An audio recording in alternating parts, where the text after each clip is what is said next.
Good evening, everyone. Saludos y bienvenidos a nuestra celebración de la herencia hispana. Good evening and welcome to our Hispanic Heritage Celebration. My name is Queenie Paniagua. I am an Assistant District Attorney in the office, and to ensure that my time was always occupied, I am also President of the Dominican Bar Association. Throughout the months of September and October, we celebrate Hispanic heritage in recognition of the histories, cultures, and contributions of American citizens whose ancestors came from Spain, Mexico, the Caribbean, Central, and South America. What began as Hispanic Heritage Week under President Lyndon B. Johnson in 1968 was expanded to a 30-day period by President Ronald Reagan in 1988. The contributions of the Hispanic people have gifted us with a culture that is rich with beautiful traditions, languages and idioms, art, music, literature, cuisine, history, beliefs, and more. These many contributions to our community bring to mind another important legacy I would like to take a moment to honor. Our late District Attorney, Kem Thompson, was the epitome of an honorable man who demonstrated a commitment to justice, fairness, and protection for all, and who in a short time was able to build greater collaboration between law enforcement and the community. There is no denying that the seeds that he planted will continue to have a lasting impact on the criminal justice system. Welcome, everyone, to our third annual Hispanic Heritage Month celebration. The great DA Ken Thompson, as we now call him in the office, he was the first district attorney in Brooklyn to host a Hispanic Heritage event. And I think it took someone like Ken Thompson, who was a visionary, to recognize the contributions of others. He was a visionary not only in the policies, but in what he wanted for the people of Brooklyn. And he recognized that if we could genuinely be happy for the contributions of others, then it wouldn't be that hard to get together and work out the difficulties to make sure that we would all have a fair criminal justice system. Now, today I have the privilege to honor 4 exceptional Latinos.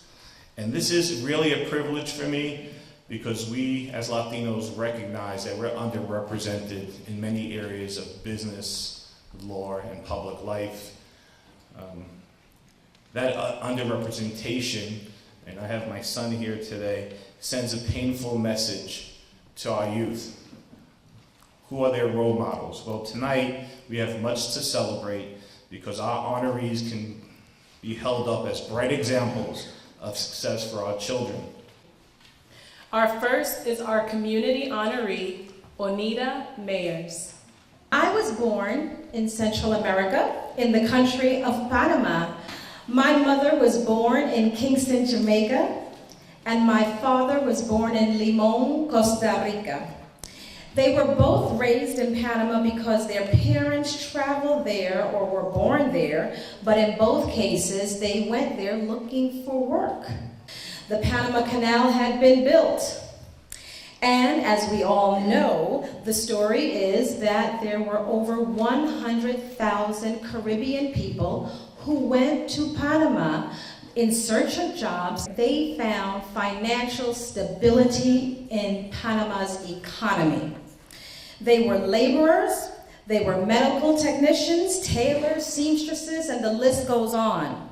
They infused themselves into the fabric of Hispanic life while honoring their Caribbean heritage.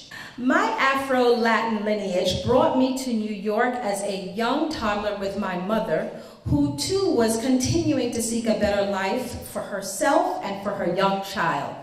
In 2004, I was honored to be appointed to serve as the head of voter assistance for the city of New York.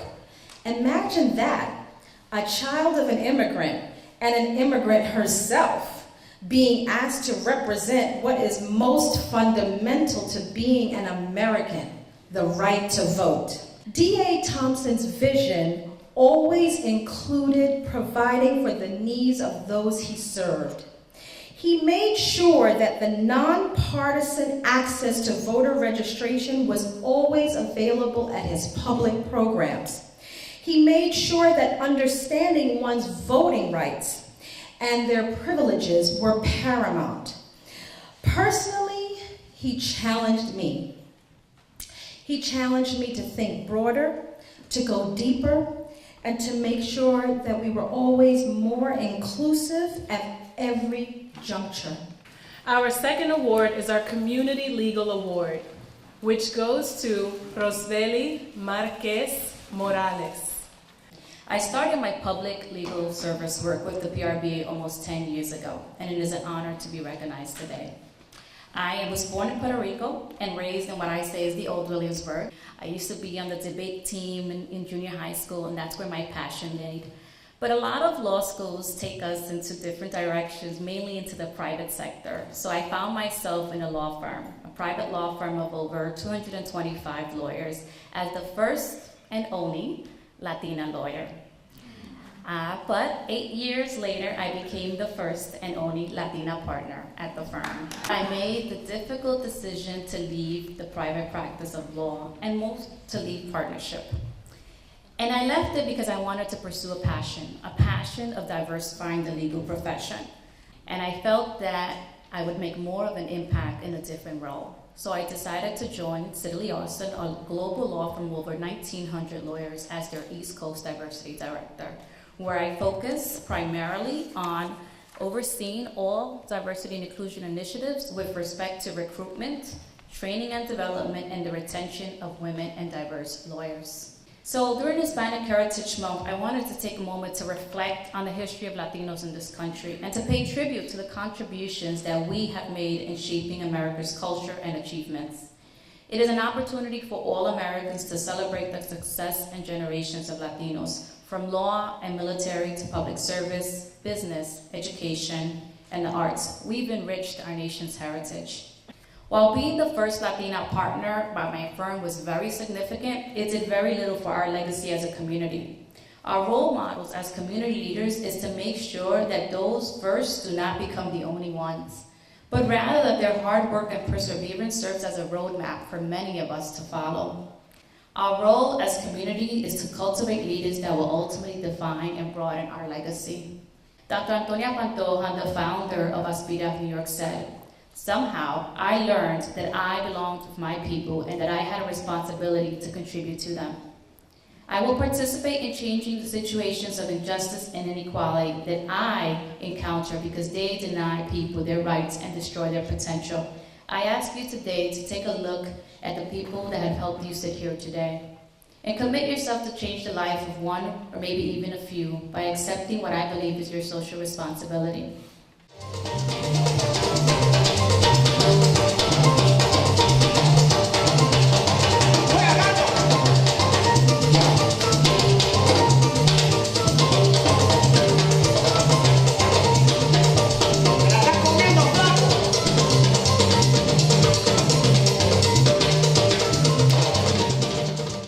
At this time, I would like to present our last award.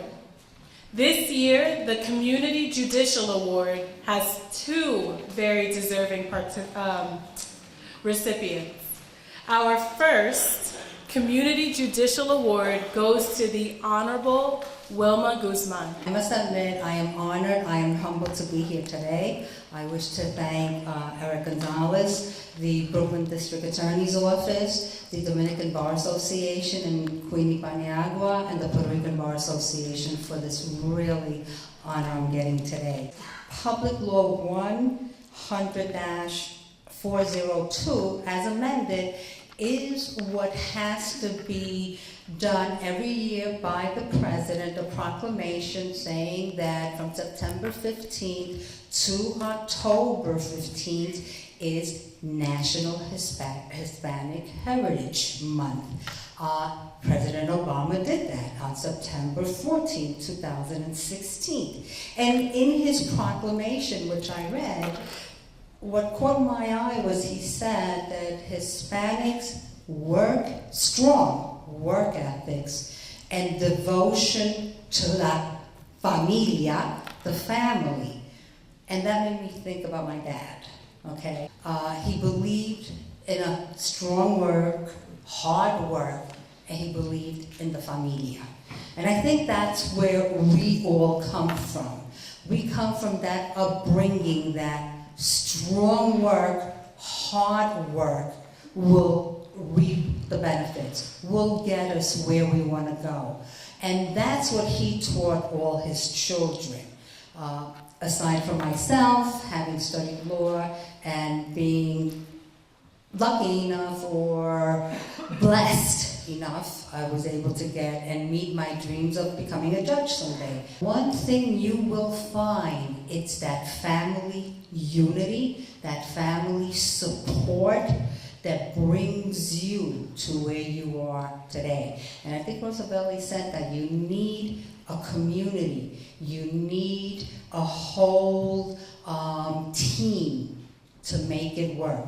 Whether it's a team in the DA's office, whether it's a team in the court system, or whether it's a team at home. I am very humble tonight and in receiving of this honor. And I also want to congratulate the other honorees that in receiving the other awards. Now, I'm going to tell you exactly how I got to this place. And my English probably is not going to be the best. It's not going to be like Judge Guzman, because I'm still learning the language. After a year of college, I came to New York, simple, to be a flight attendant. That's all I wanted it to be. Serve food in the air. They didn't hire me because I didn't know the language, you know, and I was disappointed. And because already I had college or, you know, my education was very important in my house. My dad didn't go to school, maybe half of first grade, a sugarcane cutter. My mom cleaned houses for rich people. So I come from a very humble family, but the word education was always in my family. We might not have any money, but education very important. While I was going to college, I was working full-time. College full-time, working full-time. I have to help my parents back home. That is what Latin Hispanic families do. We help our families. So my first job, very exciting, babysitter. All right? Then I worked in a factory, meat factory. Then somebody hired me as a telephone operator where people used to curse me out all day because they couldn't understand what I was saying. In 2005, I decided to be bold and go after something that I never dreamed of. And the reason people ask me, and I hear my colleagues, oh, I wanted to be a judge since I was 2 years old. I wanted to be a judge before I was born. I wanted to be a judge. I don't have those stories. I just decided to be a judge in 2014, like 2 weeks before I said I was going to do it. That if I look back, if I were to analyze as an attorney what I was going to get into, I wouldn't be here. Because it was scary. I had no money, no support, no way how to do it. I didn't know.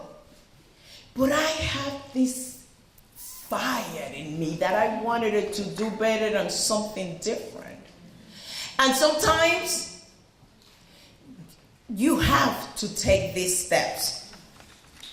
Sometimes you have to realize that you could do better.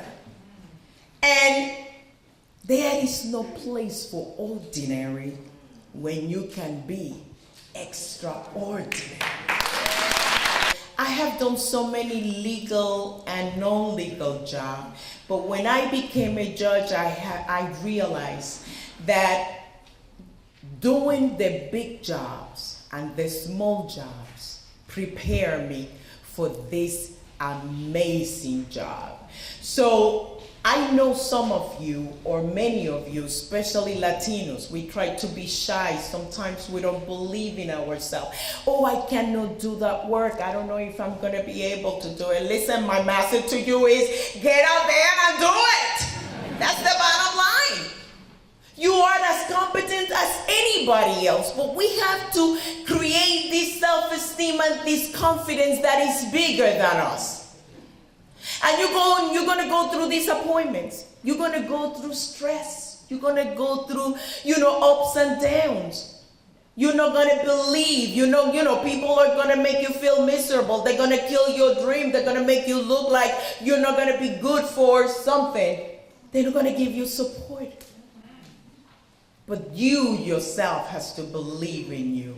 To those that are still struggling with whether you can do it or not, whether you're going to be good at it or not, whether you go after something or not, it doesn't matter how you look, it doesn't matter how you sound, where you are, I was. And if you keep it up and you have faith, where I am, you will be. This is just not fair. Extraordinary, ordinary. Like, who did this to me? Melinda, I'm gonna get you. Not only do I go after the Honorable Justice Laporte, I stand between you and food. Yeah, thank you, Melinda. What a wonderful program, though, this evening.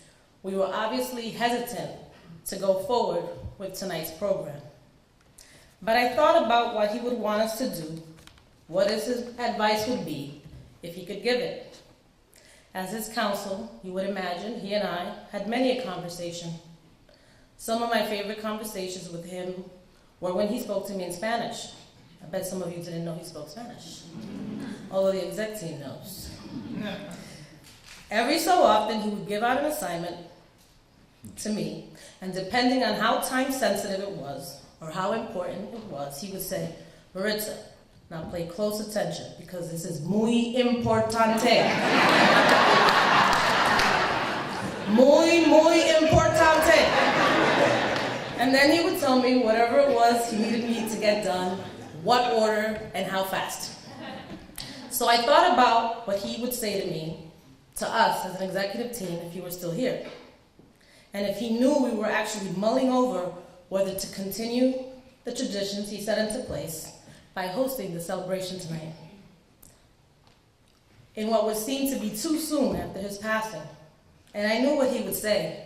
I actually dreamt about the conversation. He would say, Maritza, the traditions I began, they are all part of my legacy too. And it is muy, muy importante that those continue. Honoring the contributions of the Latino community is muy, muy importante. It's all part of my legacy to the office and the people of Brooklyn. All that is muy, muy importante.